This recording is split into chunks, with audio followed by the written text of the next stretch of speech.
In this video, we're going to talk about the SAS, ASA, and SSS postulates or theorems. We'll talk about congruence and perpendicular bisectors. We're going to start off with the SAS postulate, which stands for side, angle, side. It states this: if there is a correspondence between two triangles such that two sides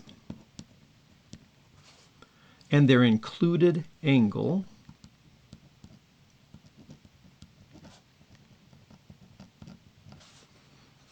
two sides and the included angle means the angle is between the two sides.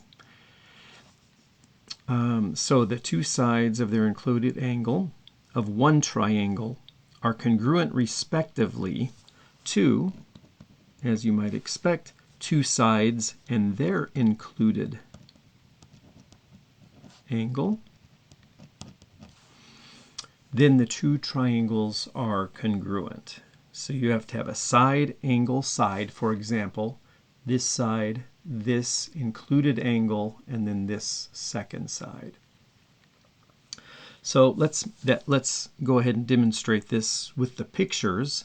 Let's just say that side AB and side XY are congruent. And then side AC, we'll put two notches there, is congruent to XC. And the included angle is the one that's made up of those two lines. We'll call it angle A and angle X. So in these two triangles, we have a side, angle, side that are congruent. Let's go ahead and write out all the congruences that we know from this. We've got that side AB is congruent to side XY. Those are line segments, and that just means they have the same length.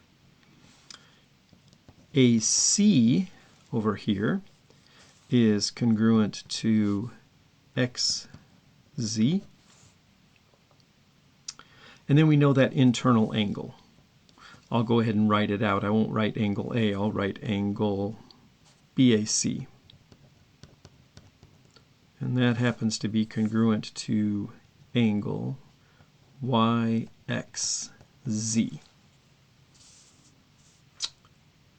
Okay, so we will assume that this SAS postulate holds true, at least for right now, even though it doesn't hold true in all geometries. For example, one we might touch on perhaps in a future section, or the taxicab geometry of section 3.2, it does not hold true. So that's side, angle, side. Now let's look at the next theorem. You can guess what the A and the S and the A stand for. Angle, side, angle. So that's saying that if we have this correspondence between two triangles, and we know what that means. A corresponds to D, B corresponds to E, C corresponds to F. And then we have these two triangles such that angle A is congruent to angle D. Let me go ahead and make that notation here. Angle B is congruent to angle E. Put 2 in the angle there. And then the side between them, which would be AB, put a notch there, is congruent to side DE. And the claim is in that theorem that the two triangles ABC and DEF are congruent. So again, we have an angle, a side, and an angle. Angle, side, angle. That's what we're given. Let's sketch that. Let's make sure that we know these two triangles are congruent to each other. Well, if the side AC, and I guess I didn't label the third point on these triangles, that would be C and this would be DEF. Okay, if line segment AC is congruent to DF, then what do we have? We would be done, because if this side is the same length as this side, then we have side, angle, side. And we know that side, angle, side would give us congruent triangles. So let's assume that that's not the case. This will be like a proof by contradiction.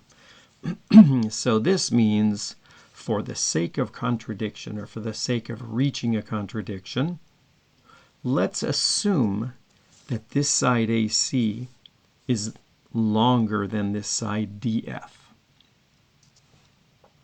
If we did it the other way, if the AC were the smaller side, the proof would be similar, so we just need to prove it one way. Well, use the segment construction theorem, see if you remember that, to draw the point G on AC where AG,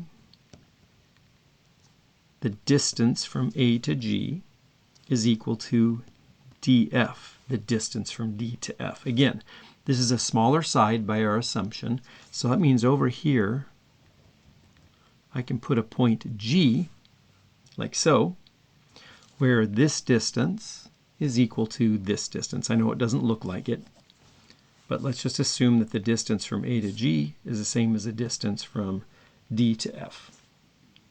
Well, what do we know about this angle ABG, which, let me draw it real lightly here.